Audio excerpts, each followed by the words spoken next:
මේ ලෝකේ වෙන්න පුළුවන් කාලකන්නිම සිදුවීම් වලින් එකක් තමයි කොල්ලෙක්ට තමන් ගැනම පව් කියලා හිතෙන වෙලාව. ඒක පුදුම වේදනාවක්.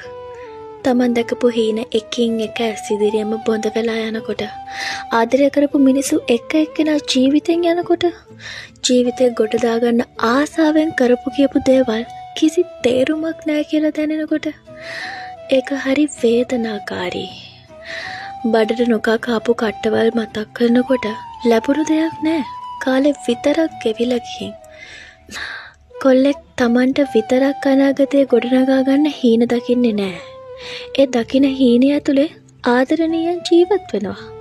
ඉතින් ඒ හීනේ හිටපු අය කලින්ම එයාලගෙන් යනකොට අනාගතය ගැන ආයේ හීන දකින්න බය හිතෙනවා.